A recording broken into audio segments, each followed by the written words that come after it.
What is so remarkable about the Stanford prison experiment is that it stands the test of time. It teaches us all kinds of stuff about human nature.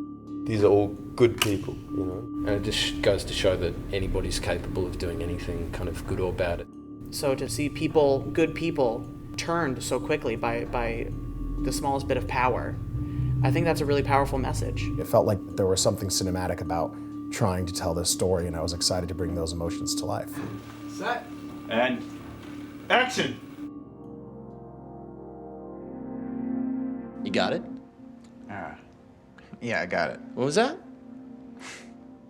I mean, yes, sir, Mr. Correctional Officer, sir.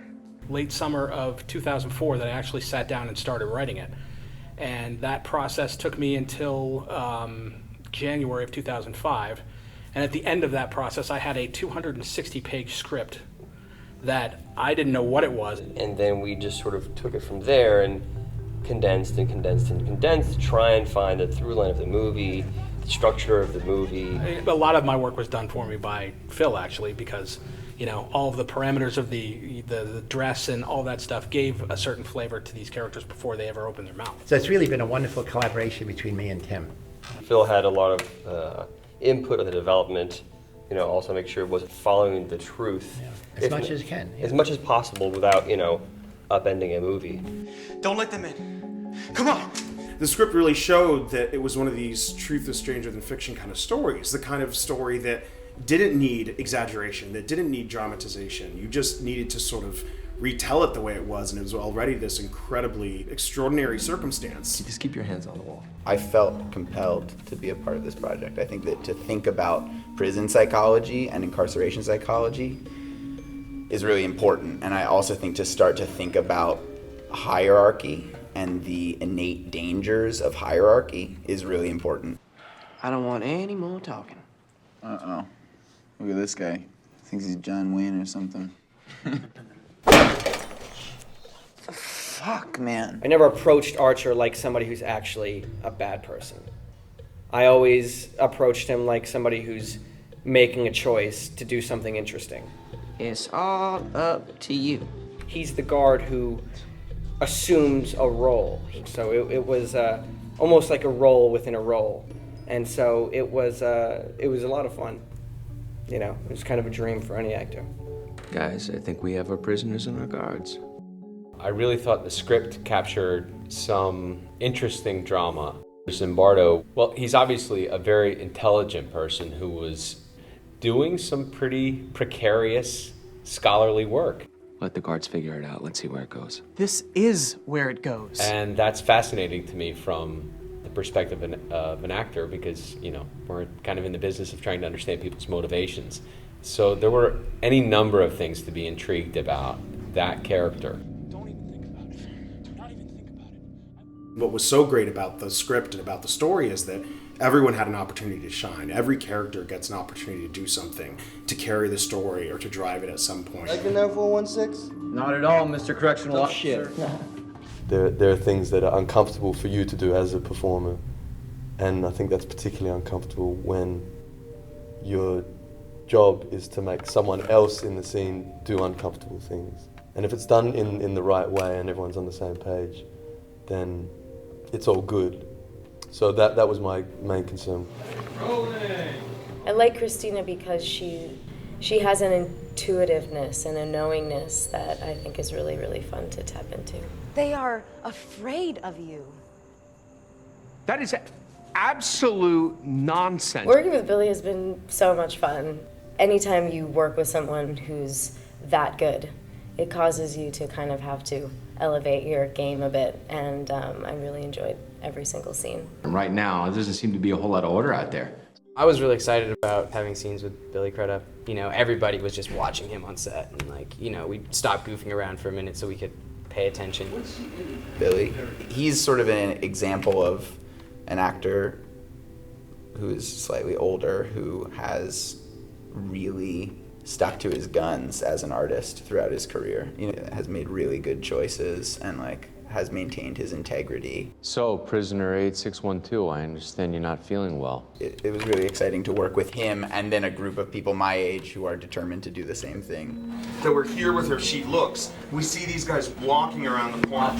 And this to me, that matters right there. Almost every scene in the movie has, 12 people in it minimum sometimes, and yet it's in this small confined space. And that was the challenge I was most excited at, is making a movie that starts big and feels broad even in these tiny spaces and then works its way down to a really tight, claustrophobic, uncomfortable feeling. And so it was about how can we keep that accuracy but also create something that felt really special and cinematic at the same time. Kyle's the man.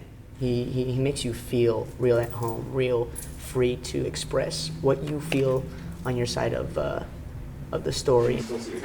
Working with Kyle has been amazing.